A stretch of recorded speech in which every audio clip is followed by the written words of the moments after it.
مزید بات فرمانے کے لیے میں دعوت خطاب دینا چاہوں گا مجاہد مدنی نوبت محترم مقام جناب خالد مدین صاحب نے جو آپ کا موضوع ہے قادیانیوں کے ساتھ مناظرے کی ہوگا تشریف لائیے آپ یہاں سے پہلے خوبصورت نعرہ آج کو جیسا نعرہ ہونا چاہیے ختم نبوت کا مسئلہ ہے نعرہ تکبیر نعرہ رسالت نعرہ رسالت نعرہ حیدری سیدی مرشدی سیدی مرشدی غلام ہیں غلام یہ رسول میں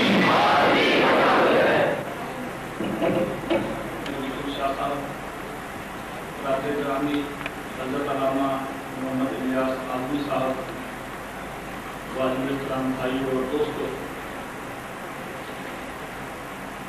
میرا پروگرام تو کل آنے کا تھا اور شیڈول بھی ایسا تھا، مصروفیات بھی ایسی تھی۔ رات 11 بجے جناب قبلہ شاہ صاحب کا فون کیا اور فرمایا کہ آپ کو حاضری دیں، تو جتنا بھی شیڈول تھا میں ان کے خود کی سردار کو بھی نہ کر سکتا اور میں سر تسلیم خم کر کے حاضر ہو گیا، اور بالکل ایسے جیسے شاعر نے کہا تھا کہ مجھے قسم ہے بزم رونق میں آیا نہیں ہوں لایا گیا، تو بالکل وہی پوزیشن ہے اور میں سارا شیڈول اس طرح تیاری کر کے آنا چاہیے تھا، لیکن بہرحال آپ حضرات کی محبت اور آپ کا ذوق شوق دیکھ کے مجھے بے حد خوشی ہوئی ہے۔ دو درخواستیں اپنی ضرور کروں گا شروع میں۔ ایک تو یہ کہ میں قبلہ شاہ صاحب کو اپنی طرف سے، جناب الیاس آدمی صاحب کی طرف سے، علماء کرام یہاں تشریف فرما ہیں ان کی طرف سے، اہل فیصل آباد کی طرف سے، بلکہ اہل پاکستان کی طرف سے بہت بہت مبارکباد پیش کرتا ہوں کہ انہوں نے ان نامساعد حالات میں اور وسائل نہ ہونے کے باوجود بھی بہت ہی خوبصورت، بڑا منظم اور بڑی محنت کے ساتھ اور بڑے ذوق اور شوق کے ساتھ ختم نبوت کے یہ پروگرام جو ہے، یہ کورس جو ہے منعقد کروایا ہے۔ میں ایمانداری کی بات ہے اور حقیقت بات یہ ہے کہ میں پورے ایمان اور ایقان کے ساتھ یہ عرض کرتا ہوں نہایت گنہگار امتی ہونے کی حیثیت سے کہ نبی کریم صلی اللہ علیہ وآلہ وسلم اپنی محفل پاک میں شاہ صاحب کا ذکر ضرور کرتے ہوں گے۔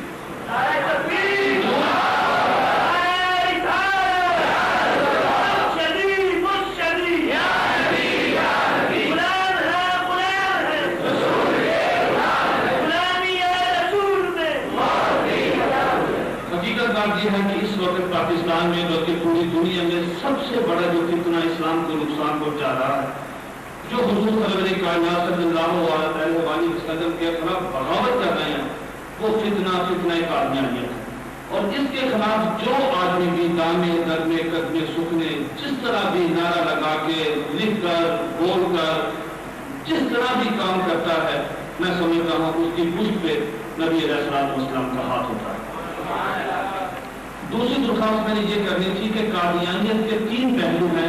ایک اس کا مذہبی پہلو ہے، جس طرح علامہ الیاس آدمی صاحب کو آپ حضرات سے کفریات مرزا کے نام سے خطاب فرما رہے تھے کہ ان کے عقائد کیا ہیں، ان کے عزائم کیا ہیں۔ دوسری ان کی پوزیشن ہے سیاسی صورتحال کہ وہ انگریزوں نے اپنی ضرورت کے لیے اس کو تخلیق کیا اس پودے کو، لیکن ایک تیسرا پہلو جو ہے جو ہم سے عوام الناس میں ہم بات نہیں کرتے، یہ چھپا ہوا وہ بحث ہے، اور مسجد میں تو خاص طور پہ نہیں کرتے۔ میں قبلہ شاہ صاحب سے درخواست کروں گا کہ کم از کم اگلے سال 1 یا 2 لیکچر جو ہیں وہ مسجد کے باہر ہونے چاہیے۔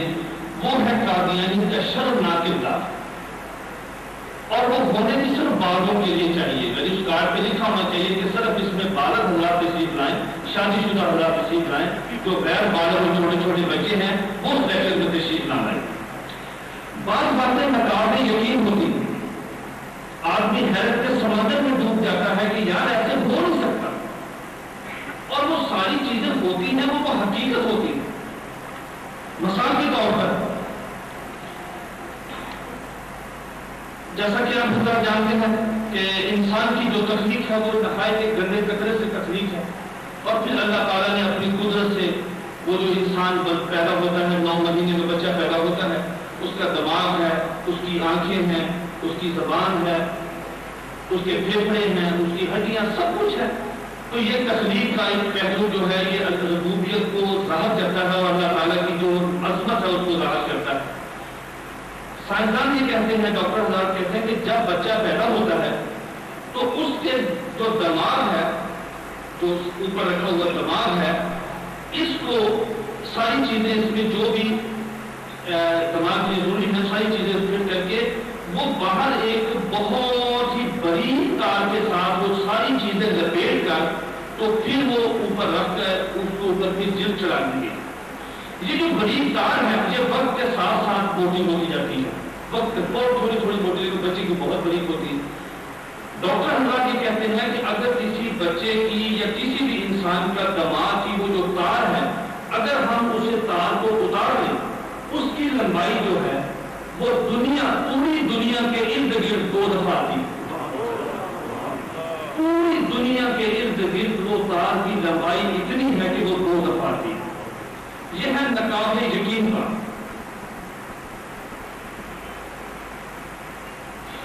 وہ جو چاند پہ گیا تھا نیل آرمسٹرانگ، وہ جب چاند سے واپس آیا تو مصر کے ایک ہوٹل میں وہ بیٹھا تھا، اپنا کام کر رہا تھا. بیٹھے بیٹھے اس نے آواز سنی تو بغیر جوتا پہنے ہوٹل کے اپنے کمرے سے نکل کے باہر لابی میں آ گیا. اس نے پوری آواز سنی اور وہ تھی اذان. اس کے پروٹوکول افیسر اور جتنا اس کا عملہ تھا وہ بھی پریشان ہو گیا. انہوں نے پوچھا کہ جناب کیا ہوا؟ اس نے کہا یار یہ جو آواز آ رہی تھی یہ کیا چیز ہے؟ تو عملے نے بھی بتایا اور اسی وقت جامعۃ الازہر کے پرنسپل صاحب جو شیخ تھے وہ بھی تشریف لے آئے. انہوں نے کہا کہ یہ مسلمانوں کا ایک شعار اسلامی ہے، اذان ہے اور نماز کے لیے عبادت کے لیے ہم بلاتے ہیں تو یہ ہمارے شعار اسلامی میں سے ہے. تو آپ کو کیا ہوا؟ اس نے کہا کہ بالکل یہی الفاظ میں نے چاند پہ سنے. سیم الفاظ، یہی بات، یہی الفاظ جو تھے اللہ اکبر سے لے کر اللہ اکبر تک پوری اذان میں نے چاند پہ میں نے 5 دفعہ میں وہاں دل سن رہا. بعض باتیں ناقابل یقین ہوتی ہے تو تھی میری تمہید. اب صرف ایک بات میں عرض کر کے کہ قادیانی کا اصل چہرہ کیا ہے میں اپنے اصل موضوع کی طرف آتا ہوں. ڈاکٹر اسرار احمد صاحب کو تو آپ لوگ جانتے ہوں گے، بہت اسلامی اسکالر ہیں، لاہور میں رہتے ہیں. انہوں نے 1 سال پہلے اپنے گھر میں مختلف جیت علماء کرام کو، صحافیوں کو اور دانشوروں کو اپنے گھر میں کھانے پہ بلایا. وہاں پہ تھے جناب نور محمد قریشی صاحب، ایڈوکیٹ ہائی کورٹ. انہوں نے 2-3 کتابیں بھی لکھی بڑی خوبصورت ختم نبوت کے موضوع پہ، وہ بھی اس کھانے میں شریک تھے. یہ واقعہ مجھے نور محمد قریشی صاحب نے سنایا ہے جو اس وقت زندہ ہے اور جنہوں نے کہا کہ اس آدمی نے اس محفل میں مرزا محمد حسین صاحب بھی شامل تھے، وہ فوت ہو گئے ہیں. مرزا محمد حسین صاحب سابق قادیانی تھے. انہوں نے کتاب لکھی تھی فتنہ انکار حکم نبوت، بڑی خوبصورت کتاب بازار میں اویلیبل ہے، مل جاتی ہے. مرزا محمد حسین بھی اس میں شامل تھے. مرزا محمد حسین یہ تھے کہ وہ قادیان میں مرزا بشیر الدین محمود مرزا قادری کو جو بیٹا ہے اس کے بچوں کے اقارب تھے. ان کا گھر آنا جانا تھا اور وہ بغیر مطلب دروازہ کھٹکھٹائے نوک کیے وہ ان کے گھر چلے جاتے تھے اور اقارب تھے. ان کے خاندانی کے ممبر تھے. کھانے کی محفل شروع ہوئی تو ڈاکٹر اسرار احمد صاحب نے مرزا محمد حسین سے کہا کہ یار تم قادیانیت کو چھوڑ کے مسلمان ہوا ہے تو کوئی واقعہ سنا دو یار کہ تم مطلب وہاں تم نے کیا دیکھا. مرزا محمد صاحب نے کہا کہ جناب ڈاکٹر صاحب اگر میں آپ کو ان کا کوئی ایک واقعہ بتاؤں گا تو آپ میری بات پہ یقین نہیں کریں گے. ڈاکٹر صاحب نے کہا نہیں کوئی ایسی بات نہیں. سب میں جتنے محفل میں لوگ شامل تھے کھانے میں کہا کہ نہیں ہم آپ کی بات پہ یقین کریں گے. اس نے کہا جی کہ بعض باتیں ناقابل یقین ہوتی ہیں بلکہ میں اگر آپ کو کوئی ایک بات بھی بتاؤں گا نا تو آپ مجھے اسی محفل میں کھانا کھلانے کی بجائے آپ مجھے جوتے ماریں. اچھا وہ ڈاکٹر صاحب نے اور دیگر جو حضرات ہیں وہ پریشان ہو گئے. انہوں نے کہا کہ ایسی کون سی تم نے وہاں بات دیکھ لی کہ بھائی تم بتا نہیں رہے. اس نے کہا میں نے بتانا ہے. خیر ان حضرات کا تجسس بڑھا. انہوں نے کہا کہ تم اپنے ہمیں کوئی بات بتاؤ. اس نے کہا جی کہ میں ان کی بہت زیادہ عقیدت و احترام کا جو بت تھا میرے سینے دل میں، وہ کب کیسے پانچ ہوا، میں وہ واقعہ آپ کو سناتا ہوں۔ مرزا محمد صاحب کہنے لگے کہ یہ واقعہ دیکھنے کے بعد میرے جسم کے سارے بال، سر کے بھویں، حالانکہ بھویں کبھی بھی جو ہے نا یہ نہیں گرتی، اس کے بال نہیں گرتے، مونچھوں کے بال، داڑھی کے بال، جسم کے سارے بال جو تھے صدمے کی بنا پہ سارے کے سارے گر گئے، وہ بالکل ڈوبے تھے مرزا محمد حسین۔ دو چیزیں ہونے کی، یا تو وہ صدمہ سہ گئے تو یہ بال گر گئے، دوسری صورت فالج تھی کہ وہ یہ چیز دیکھ نہیں سکتے تھے، وہ فالج ہو گئے، ان کو ڈیتھ ہو جاتی۔ تو مرزا صاحب کہتے ہیں کہ اللہ تعالیٰ نے مجھ پہ کرم کیا کہ یہ فالج کی ایک چھوٹی شکل تھی کہ جو مجھ پہ ایسا ہوا وہ ساری جسم پہ میرے بال جو گر گئے۔ کہتے ہیں آپ کے تجسس، اب میں جب واقعہ سناؤں گا پھر بھی آپ یقین نہیں کریں گے۔ اچھا حاضرین کا مزید تجسس بڑھا۔ اس نے کہا کہ جس چیز نے میرے دل میں جو میں نے مرزا قادیانی کا، اس کے بیٹے خلیفہ بشیر الدین محمود کا جو بت بنا کے یہاں رکھا وہ تو وہ کیسے پاش ہوا کہ میں نے ایک دفعہ دیکھا کہ مرزا بشیر الدین محمود مرزا قادیانی کا بیٹا اپنی سگی بیٹی کے ساتھ زنا کر رہا ہے۔ کہتے یہ سین میں دیکھا، میں حیران پریشان اور میرے حوصلہ خطا ہو گئے اور پاؤں سے زمین مجھے سلگتی ہوئی محسوس ہوئی۔ لیکن جس چیز نے مجھے سب سے شدید ترین مجھے ذہنی قوت کی وہ یہ تھا کہ اس نے اس لڑکی کے سرینے کے ہپ کے نیچے قرآن مجید رکھا ہوا۔ اب وہ کہتا ڈاکٹر صاحب مجھے آپ بتائیں کہ میری اس بات کو آپ کوئی بندے کو میں کسی کو جا کے سناؤں کوئی بندہ یقین کر سکتا ہے؟ حقیقت بات یہ ہے کہ یہ ایک حقیقت ہے کہ بشیر الدین نے اپنی بیٹی کے ساتھ اس لیے زنا کیا۔ ایک بات ذہن میں رکھ لیں، یہ کلیہ ہے، اس کے دل پہ تحریر کر لیں کہ جو شخص بھی نبی کریم صلی اللہ علیہ وآلہ وسلم کا گستاخ ہے وہ حرامزادہ ہے۔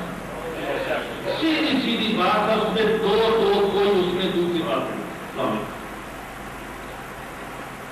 درخواست یہ ہے کہ جب کوئی شخص حضور سرور کائنات صلی اللہ علیہ وآلہ وسلم کی عزت و ناموس پہ پہنچتا ہے، پھر اللہ تعالیٰ اس کے دماغ میں سے، اس کے دل میں سے عزت و مفہوم، عزت کا مفہوم چھین لیتے ہیں۔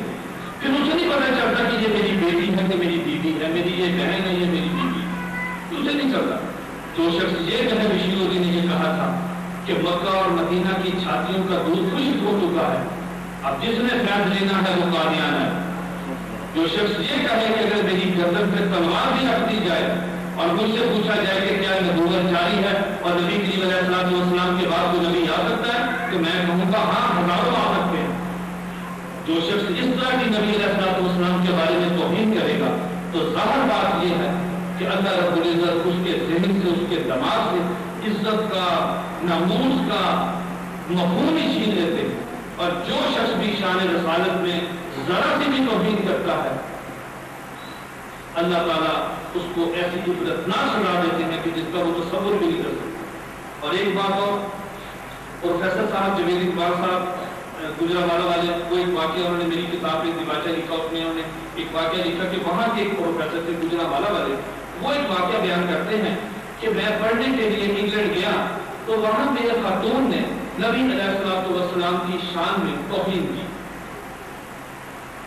کہتے کنٹین میں چائے پی رہے تھے تو خاتون تھی، کوئی انڈیا کی بڑی خوبصورت، اتنی خوبصورت لڑکی پوری یونیورسٹی میں نہیں تھی، لوگ اس کو دیکھنے کے لیے دونوں بیسوں میلوں سے آتے تھے۔ اس خاتون نے باتوں میں، ہندو تھی لڑکی وہ، اس نے نبی علیہ السلام کی شان میں توہین کر دی۔ کہتے کہ میں نے اس کو ٹوکا اور اس کو میں نے گالیاں دی، میں نے اسے کہا کہ بکواس بند کرو، یہ ہے اپنا، جو لوگوں نے چھڑا دیا اور وہ خیر معاملہ ختم ہو گیا۔ اس لڑکی وہ بیمار ہو گئی، اس کا علاج نہ ہو سکا، اس کا جسم پھول گیا، اس کا چہرہ بدل گیا، اس کے بعد وہ نہایت عبرتناک حالت میں گزر گئی۔ پروفیسر صاحب نے کہا کہ یہ اس کو اللہ تعالیٰ نے سزا دی۔ کلاس روم میں بیٹھے ہوئے بچے نے کہا کہ جناب آپ کو فالج بھی ہے اور آپ کے چہرے پہ فلبیری کے نشانات بھی ہیں، تو یہ سزا تو آپ کو بھی تھوڑی سی ملی، یہ کیا ہے؟ کہنے لگے مجھے اللہ نے تھوڑی سزا دے کے چھوڑ دیا، ویسیت امتی مجھے اسے قتل کرنا چاہیے، یہ وارننگ دے کے اللہ تعالیٰ نے مجھے چھوڑ دیا۔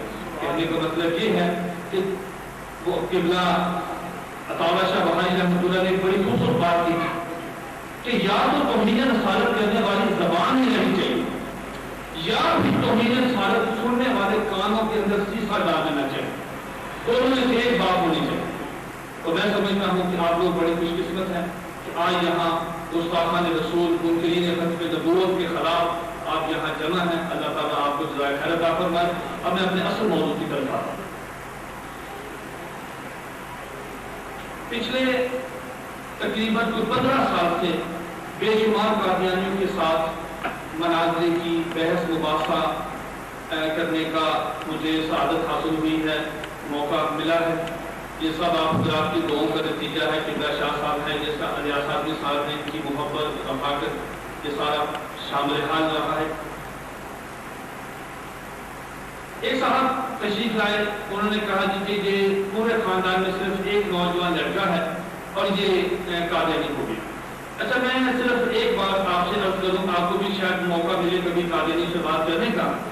پورے پاکستان میں عالمی صاحب، پورے پاکستان میں ایک بھی قادیانی ربوہ سے لے کے قادیان سے لے کے لندن تک، یعنی مجھے سینکڑوں قادیانیوں سے یہ مناظرے کا موقع ملا، ایک قادیانی بھی ایسا نہیں، سنگل ون ایک قادیانی پورے پاکستان میں ایسا نہیں جس نے مرزا قادیانی کی ساری کتابیں پڑھی اور ان کو شوق ہوتا ہے مناظرہ کرنے کا۔ ان کے پیٹ کے اندر پتہ نہیں کو ابال ہو سکتے ہیں کہ جا کے مناظرہ کریں، اور کسی نے 2 کتابیں، کسی نے 3 کتابیں پڑھی ہوتی ہیں۔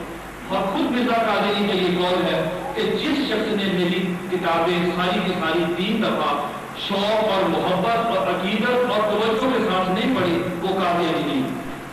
اور مجھے کم از کم پورے پاکستان میں کوئی مبلغ، کوئی مربی، کوئی مربع، کوئی خاتون، کوئی چھوٹا موٹا، کسی نے مرزا قادیانی کی پوری 86 کتابیں نہیں پڑھی۔ علامہ اقبال صاحب قادیانی ہو گئے، پوری فیملی میں وہ جماعت اسلامی سے ان کا تعلق تھا، وہ لوگ مجھے جانتے تھے۔ انہوں نے بلایا، میں کہا جی کہ یہ بچہ اس کو ذرا سمجھائیں، تو میں نے کہا جی میں حاضر ہوتا ہوں۔ میں گیا، ان کے ہاں صرف ایک ہی موضوع ہوتا ہے کہ عیسیٰ علیہ السلام فوت ہو گئے۔ حالانکہ جب بھی آپ کبھی کسی قادیانی سے گفتگو کریں تو آپ کا موضوع صرف ایک ہونا چاہیے کہ مرزا قادیانی کا کردار۔ کوئی قادیانی آپ کے ساتھ اس موضوع کے بات کرنے کے لیے تیار نہیں۔ آپ کسی قادیانی سے صرف اتنا کہہ دیں، اچھا بڑا ماحول ہے، آپ اس قادی سے کہیں کہ بھائی میں نے آپ سے مناظرہ کرنا ہے مرزا قادیانی کے کریکٹر پر۔ وہ ایسے اسے کسی نے ماں بہن کی گالی دے دی ہے، وہ بات کے رکھنا نہیں، مرزا کے کریکٹر پر بات نہیں کرے، مرزا کے کریکٹر پر بات کیوں نہیں کرے گا؟ یہ نیما کا بھائی ہے، اس نے نبوت کا دعویٰ کیا، بات ہے اس نے خود حضور سرور کائنات صلی اللہ علیہ وآلہ وسلم نے اعلان نبوت فرمانے سے پہلے پہاڑ کی چوٹی پہ مشہور واقعہ آپ لوگ جانتے ہیں، میں ویسے تحدید سے نہیں تو کہ حضور سرور کائنات صلی اللہ علیہ وسلم پہاڑ کی چوٹی پہ کھڑے ہو کے اعلان فرمایا کہ بھئی اگر میں یہ کہوں کہ پہاڑ کی چوٹی پیچھے سے ایک لشکر حملہ آور ہو رہا تھا، آپ مانیں گے؟ دشمن ہیں، ان میں اپنے ہیں، پرائے ہیں، سب لوگوں نے بیک آواز، ایک آواز ہو کے کہا کہ ہم بالکل مانیں گے، اس لیے کہ آپ کی پوری لائف، آپ کی پوری زندگی ہمارے سامنے گزری ہے، آپ نے کبھی جھوٹ نہیں بولا، آپ نے کبھی جھوٹ، آپ صادق ہیں، آپ امین ہیں، آپ مین آف کریکٹر ہیں، آپ لاکھوں میں ایک ہیں، بالکل مانیں گے۔ آپ نے فرمایا وہ تو میں نے ویسے تمہید باندھی تھی آپ کا ٹیسٹ لینے کے لیے، تو اللہ یہ توحید کی دعوت دی، رسالت کا دعوت تو باہر ہوا، یہ ہوا کہ وہ لوگ، لیکن پہلے نبی نے اپنا کردار پیش کیا ان کے سامنے کہ بتاؤ مجھے کہ میں کیسا ہوں۔ اب اگر مرزا قادیانی کے بارے میں ذرا کو بات کرتے ہیں، قادیانی کہتے ہیں کہ اس پہ بات نہیں کرنی چاہیے، جیسے ان کو بیماری ہوا، ایک ہی موضوع ہے کہ عیسیٰ علیہ السلام فوت ہو گئے، اس پہ بات کرتے ہیں۔ اگر کوئی ٹیکنیکل موضوع ہوتا ہے اس میں غلط استدلال قادیانی کرتے ہیں آیات کا، تو وہ دیر لگ جاتی ہے، جب دیر ہو جاتی ہے تو پھر وہ سمجھتے ہیں کہ بھئی شاید وہی علماء کرام کی ایک بحث ہے، عوام الناس کی تو بحث ہی، عوام الناس کی بحث تو مرزا قادیانی کا کریکٹر جس پہ قادیات ہیں۔ خیر میں وہ علامہ اقبال ٹاؤن گیا، اس بچے سے میں نے پوچھا، میں نے کہا صاحب میں بات شروع کروں یا آپ بات کریں گے؟ کیا لگے گی کہ میں کروں گا؟ میں نے فرمایا کس موضوع کی بات ہونی چاہیے؟ کیا لگے گی عیسیٰ علیہ السلام فوت ہو، میں نے کہا باقی فوت ہو گئے فوت، اچھا میں تمہید کے طور پہ عرض کروں کہ ہمارا ایمان یہ ہے، ضروریات دین میں سے ہے کہ حضور نبی کریم صلی اللہ علیہ وآلہ وسلم اللہ تعالیٰ کے آخری نبی پیغمبر رسول ہیں. ان کے بعد کسی قسم کا کوئی نبی، کوئی پیغمبر، کوئی رسول، غیر تشریح، دروزی، ذلی کوئی نہیں. پھر ضروریات دین میں یہ بھی بات شامل ہے، علامہ صاحب تشریف فرما ہے، آپ حضرات بہتر سمجھتے ہیں، وہ لمبی حدیث پاک ہے. حدیث میں آتا ہے کہ حضور سرور کائنات صلی اللہ علیہ وسلم نے فرمایا کہ قرب قیامت حضرت عیسیٰ علیہ السلام تشریف لائیں گے. مسلمانوں کا عقیدہ ہے وہ آسمانوں پہ زندہ ہے، قرب قیامت تشریف لائیں گے، ان کی شادی ہوگی، بچے ہوں گے، دجال کو قتل کریں گے، حضرت مہدی ہوں گے. نبی علیہ السلام نے ان کی آمد کا، ان کا روح جو ہے پورا روح بتایا، ان کی شکل و صورت بتائی، نشانیاں بتائی، کیا پہنا ہوگا، کیا ہوگا، کیا وقت ہوگا، نماز کا ایک ایک چیز سنگل وقت بتائی کہ کیا ہے سارا سلسلہ. وہ حضور سرور کائنات سے جہاں آرام فرما رہے ہیں اور والے رسول وہاں وہ دفن ہوئی، یعنی ایک ایک چیز حدیث پاک میں کھل کے بیان ہو گئی ہے. اس میں مرزا قادیانی یہ کہتا ہے کہ عیسیٰ علیہ السلام جو ہے وہ فوت ہو گئے ہیں اور جس عیسیٰ نے آنا تھا وہ نئے عیسیٰ. خیر اس پہ بحث بعد میں کرتے ہیں کہ وہ مرزا قادیانی جو ہے وہ ہے اس موضوع پورا اترتا ہے یا نہیں اترتا. ان کا ایک ہی موضوع ہوتا ہے کہ عیسیٰ علیہ السلام فوت ہو گئے. مجھے وہ بچہ کہنے لگا جی کہ بھائی جان وہ عیسیٰ علیہ السلام فوت ہو گئے. میں نے کہا فوت ہو گئے. اب بتاؤ جی یہ کیا بات ہوئی؟ میں نے کہا بھائی آپ نے کہا کہ عیسیٰ علیہ السلام فوت ہو گئے. میں نے کہا باقی فوت ہو گئے. اب بتاؤ کیا لگے جی آپ جھوٹ بولتے؟ میں نے کہا جی کیسے؟ کہتے جی کہ آپ کے دل میں ہے کہ عیسیٰ علیہ السلام زندہ. بھائی بات یہ ہے کہ دل تو چیز نہیں دے. اب آپ نے کہا عیسیٰ علیہ السلام فوت ہو گئے، میں نے آپ کی بات مانی کہ عیسیٰ علیہ السلام فوت ہو گئے. کیا لگا نہیں جی میں نے آپ سے بحث تب کرنی ہے، آپ کہیں عیسیٰ علیہ السلام زندہ ہے، میں کہوں گا عیسیٰ علیہ السلام فوت ہو گئے ہیں، قرآن اور سنت کی روشنی میں بحث کرتے ہیں. اب بھائی میں نے کہا کہ 3 گھنٹے کی بحث کے بعد 3 گھنٹے سمجھ لو 3 گھنٹے تم نے اور میں نے قرآن و سنت کی روشنی میں بحث کی. اب بحث میں تم جیت گیا، میں ہار گیا. اب اس کا اینڈ نکالو کہ عیسیٰ علیہ السلام فوت ہو گئے. کیا لگے آپ کو بندہ بڑا خطرناک، میں اتنا بحث نہیں کرتا. اس کی منتیں کی، سمائتیں کی کہ بھائی بات تو آگے چلتے ہیں. آگے کیا تھا؟ آگے یہی تھا کہ مرزا قادیانی جو ہے وہ عیسیٰ علیہ السلام میں مرزا میں بات کرتے تھے کہ مرزا اس ڈیٹے کو پورا اترتا کہ نہیں اترتا. اب اس نے کہا جی میں آپ جھوٹ بول، میں نے آپ سے بحث نہیں کرا. خیر وہ یعنی اتنا تھوڑی سی کہا کہ ٹھیک ہے جی. ہمارے محلہ سے کوئی گاؤں میں مناظرہ کرنے کے لیے مرزا نے کہا جی کہ جی میں بات شروع کروں، آپ انہوں نے پنجاب کر دیں. کیا لگے جی عیسیٰ علیہ السلام فوت ہو گئے. مولانا کہتے بہت افسوس ہوا، اللہ کا حکم بھائی فاتح پڑھی اللہ تعالیٰ کی رحمت فرمائے تو پھر ہزاروں ان کے درجات بلند کرے. بھائی بہت ہو گئے، اب بتاؤ آگے کیا کرنا ہے. کیا لگا نہیں جی آپ کہیں کہ عیسیٰ علیہ السلام زندہ ہے، میں کہوں گا بہت ہو گئے ہیں، اس میں بحث کرتے ہیں. یہ ہے قادیانی. اگر آپ اللہ تھوڑی سی اس میں محنت کریں تو انشاءاللہ تعالیٰ یہ موضوع ٹیکنیکل ایک موضوع ہے جس پہ ہمارے مسلمان بالخصوص بات کرتے ہوئے گھبراتے ہیں. اگر وہ اس میں تھوڑی سی محنت کر لیں تو انشاءاللہ اس کو تھوڑی سی محنت کے بعد انشاءاللہ وہ اس موضوع میں بھی ایگری ہو سکتے ہیں. اچھا میں اصل موضوع کی طرف آتا ہوں جو اصل مناظرہ ہوا تو لاہور میں ایک بہت قادری ایک مربی تھا ان کا دارالذکر کا. تو وہ حضرات آئے، انہوں نے کہا جی کہ لوگوں نے کہا جی کہ یہ ہمیں برگلاتا ہے اور کہتا ہے جی دانے اللہ کو مبلغ اور